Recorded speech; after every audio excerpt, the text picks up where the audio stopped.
নতুন সংসদের কাছে জনপ্রত্যাশা নিয়ে জানাতে নোয়াখালী থেকে সরাসরি যুক্ত হচ্ছেন সহকর্মী আবুল হাসনাত। হাসনাত, কি বলছেন সাধারণ মানুষ নতুন সংসদ নিয়ে? নতুন সংসদের কাছে তাদের প্রত্যাশা কি?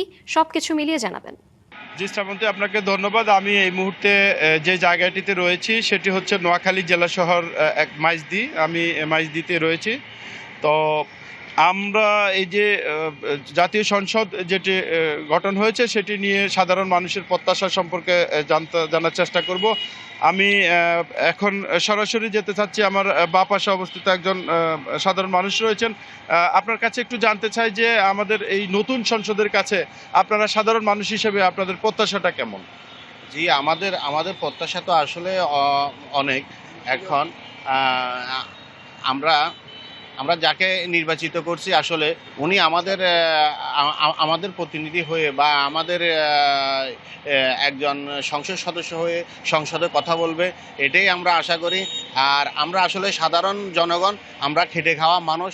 যদি আমাদের নিত্য প্রয়োজনীয় জিনিসপত্র এগুলা একটু সিন্ডিকেট ভেঙে একটু আমাদের সহনীয় বা আমরা ক্রয় ক্ষমতার মধ্যে রাখে, তাহলে আমরা অত্যন্ত খুশি এবং আমরা আশাবাদী। তাদের কাছে আমরা আশাবাদী বলি তাদেরকে আমরা নির্বাচিত করেছি আসলে ভোট দিয়ে জনগণের অধিকার প্রতিষ্ঠিত করার জন্য। তো আর বেশি কিছু বলবো না। আসলে আমরা খেটে খাওয়া মানুষ সবাই।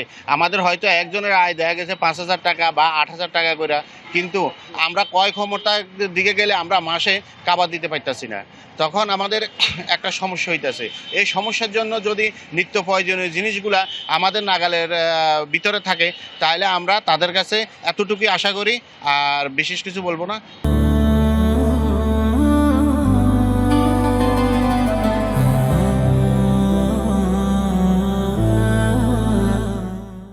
ধন্যবাদ। জি, আপনাকে ধন্যবাদ। আমি আরেকজন সাধারণ মানুষ রয়েছেন যার কাছে, আপনার কাছেও আমি একটু জানতে চাইবো যে আমাদের এই যে নতুন সংসদ যে গঠিত হয়েছে সেই নতুন সংসদের প্রতি আপনি সাধারণ মানুষ হিসাবে কি ধরনের প্রত্যাশা করছেন, কি আশা করছেন আপনি? আমরা সাধারণ মানুষ আশা করছি যেন এই নতুন সংসদটা যেন পুরানো সংসদের মতো না হয়, যেন এই দেশের মানুষ, সাধারণ মানুষ যাদেরকে নির্বাচিত করে সংসদে পাঠিয়েছে, তারা যেন সংসদে দাঁড়িয়ে সাধারণ জনগণের কথা বলে, মানুষের কথা বলে। এবং বাক স্বাধীনতা মানুষের নিশ্চিত করতে হবে, নাগরিক স্বাধীনতা নিশ্চিত করতে হবে। আমরা চাই যেন আবার পুরানো আগের মতো সেই সংসদ যেন না হয়, যেন সাধারণ মানুষের সংসদ হয়, যেন সবাই নিজেদের পান খুলে কথা বলতে পারে। সংসদে দাঁড়িয়ে প্রতিনিধি যেন সাধারণ মানুষের কথা বলে। আমাদের ওকে, আপনাকে ধন্যবাদ। জি, আপনি যেমনটি শুনতে পেয়েছেন, সাধারণ মানুষের প্রত্যাশা হচ্ছে যেটি, সে নতুন সংসদ সাধারণ মানুষকে নিয়ে কথা বলবে, সাধারণ মানুষের অধিকার নিয়ে কথা বলবে, যেটি জবাবদিহিতামূলক একটি সংসদ হবে। ধন্যবাদ আপনাকে।